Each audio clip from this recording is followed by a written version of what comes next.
This is the cheapest electric dirt bike that you could buy on Amazon. Well, at least it was 10 months ago when I first bought it for $3,500. It started out life as the Segway 160X, but then quickly became local internet legend, the Gary bike. And this is the most expensive electric dirt bike that I could find for $12,000, the KTM E Freeride, or as I like to call it, the Swamp Monster.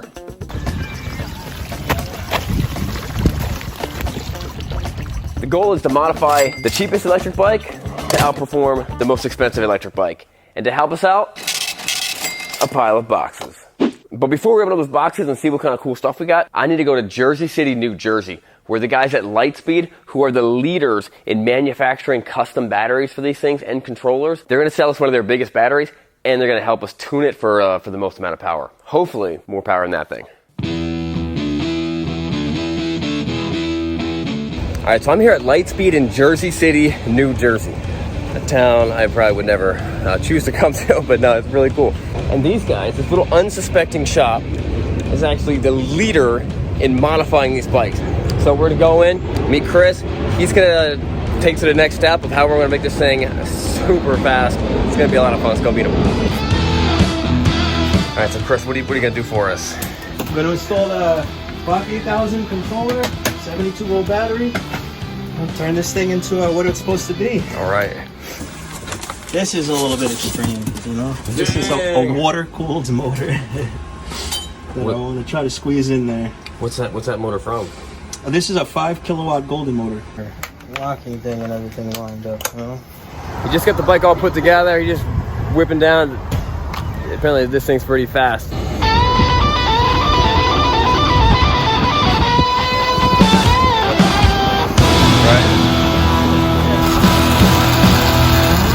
So now that I got the giant battery, this is a 72 volt battery. When you click on it and when it's fully charged, it says 82 volts. I don't know that much about batteries, to be honest with you. You can see they have to extend it. It sits up a little bit taller. It's ginormous. You look on this side, it says Lightspeed. And they got the new controller. The miles per hour he was saying was like 75 to 90. I don't even know if I believe that. I haven't really got a chance to take it for a spin. I drove it a little bit in the Jersey City, it's like right next to New York, so I didn't go really fast. There's a lot of cool stuff about this. They changed a lot of stuff. It's got 18 different speeds, 18 different settings that you can change everything. I'll show you guys, but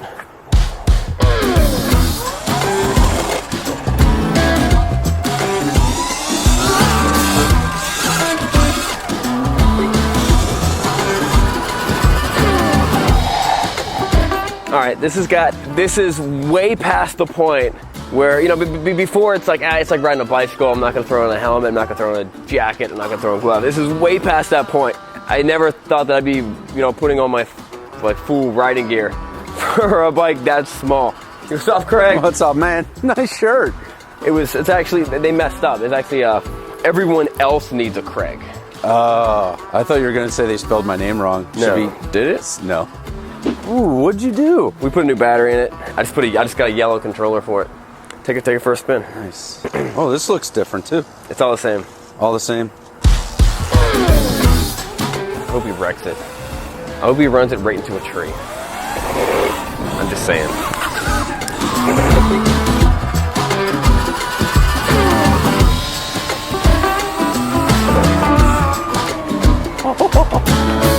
Hey, like that? This is wicked, but I think we get more power. The belt's slipping.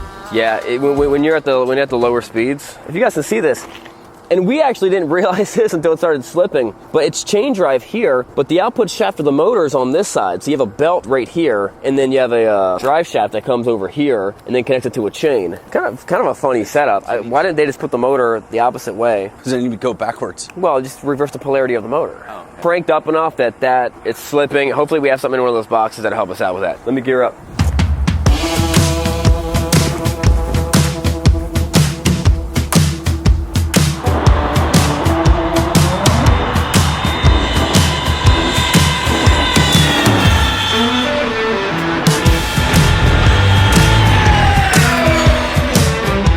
What's the gun say? 53 the first time, 51 the second time.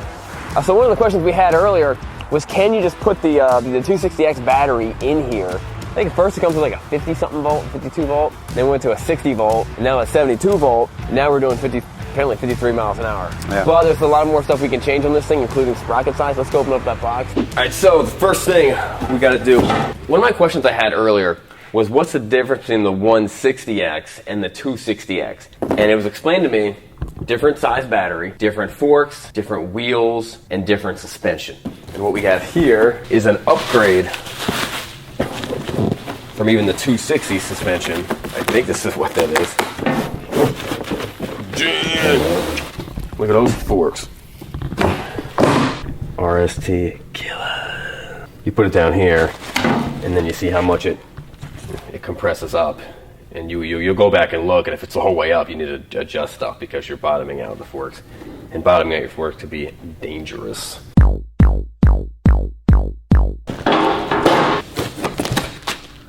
Chain, I'm not sure what chain that's for. When we change the sprocket. 420 gold chain.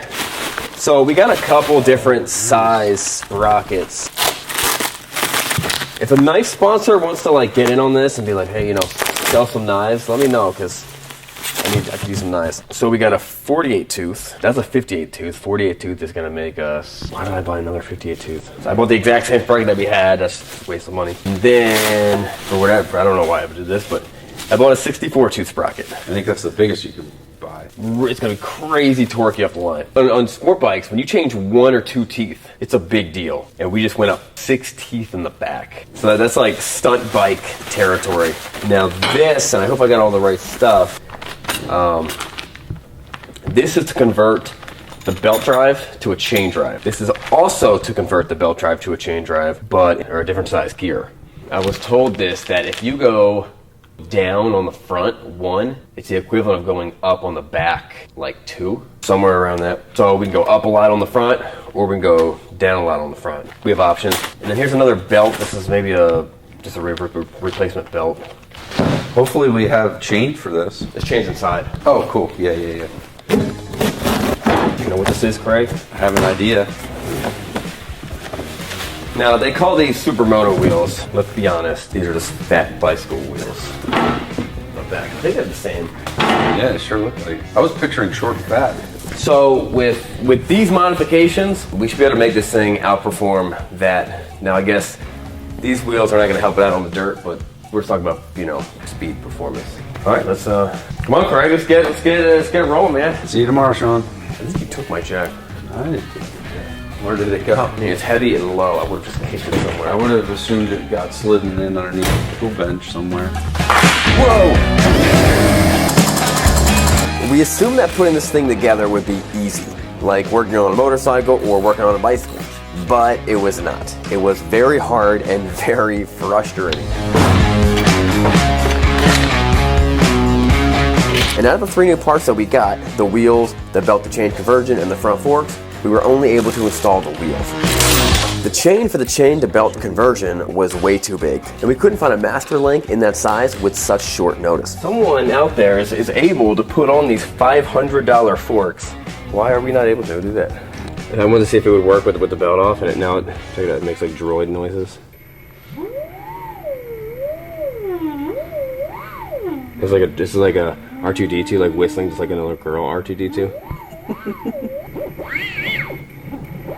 Right? It kind of sounds like that?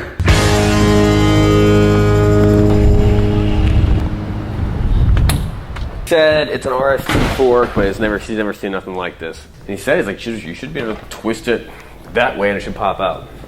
The other big mod that I was really excited about was the new front forks, because these stock forks are just cheap and horrible. But the axle shaft was installed so tight that we stripped it trying to get it out and install the front wheel. And we could not find anything locally to replace it, so we had to contact the company we got it from. Don't be a Gary.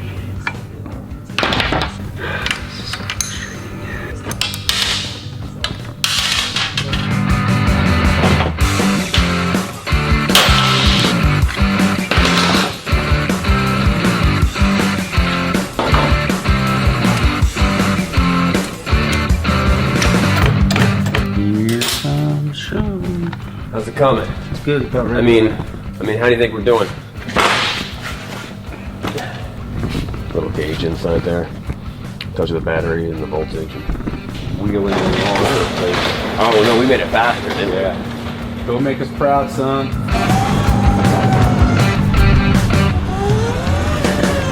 Don't slip. Did it? Yeah.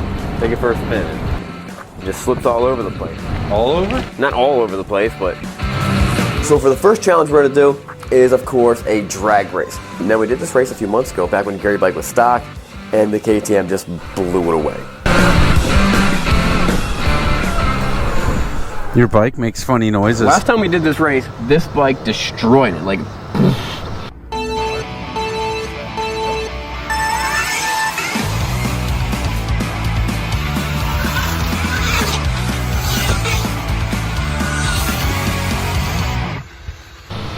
Let's see what happens now. On your mark, get set, go. Ah, my thing was slipping. Oh, that's wet. On your mark, get set, go. Doing it, slipping, slipping, slipping. All right, so I got mine down to number 7. Hopefully it won't, the belt won't be slipping. On your mark, get set, go.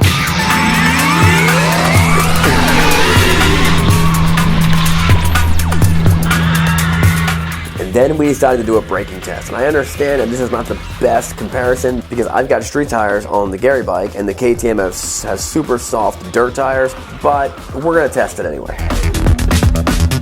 Smoked you by like 1 inch. And then we decided to see if the Gary bike could beat the mighty KTM in top speed. When we first got the Gary bike, the top speed was 31 miles per hour and the KTM was 50 miles per hour. Let's see what the modified Gary bike can do now. Come on, man. What you got? What? I'm tapped out, dude. I got the beans to it. I'm topped out. How fast? It says I'm going 66, 67. It says I'm going 70.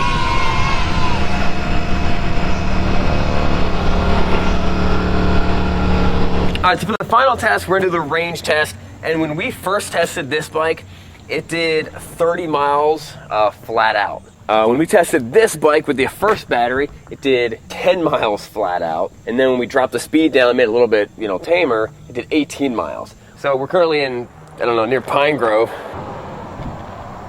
We're at least 50 miles away from the shop. Hopefully you make it back, because if not, you're pushing that bike home.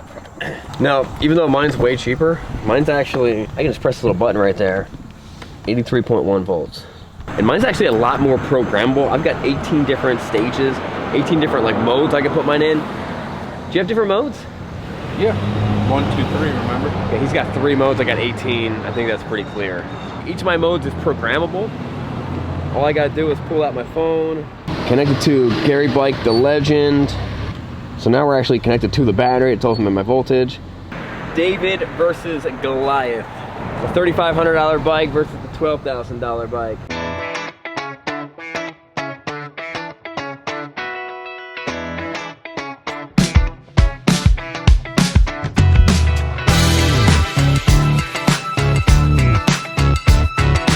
All right, so here's my strategy. I don't plan on going too slow, but I'm gonna be real light and easy on the throttle. Although I think the way these bikes are set up, that if the worst thing for these bikes is topped out top speed. So if you do more stop and accelerating, which is horrible for a gasoline vehicle, but I think it's good for an electric vehicle. So that's my main strategy. Craig, what's your plan? But it doesn't let me go real fast. So I'm just in it for the long haul. Nice and easy. I'm gonna be the turtle. Craig, let us know when you drop down to 75%.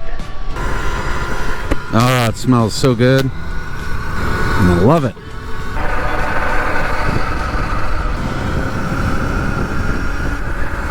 Uh-oh, I'm dead. Oh shoot. Yep. I'm coasting. Up here, there's a restaurant on the corner.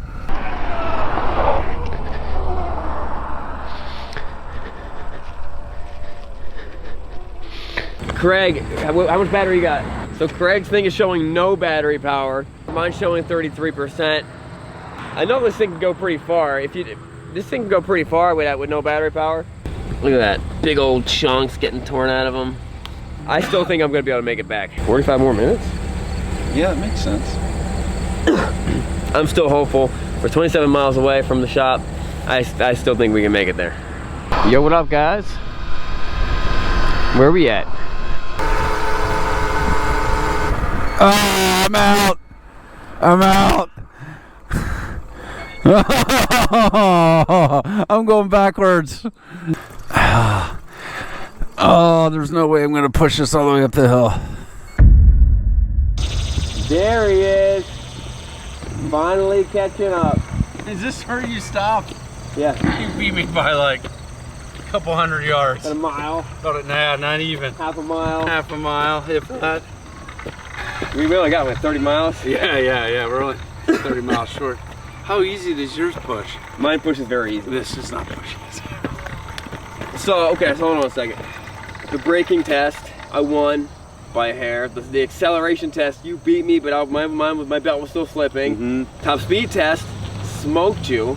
And then the range test, I think we need to do another test. Guys, comment below what more we should do, what other tests we should do once we get this thing actually dialed in and get the belt not slipping. But I think it's pretty conclusive.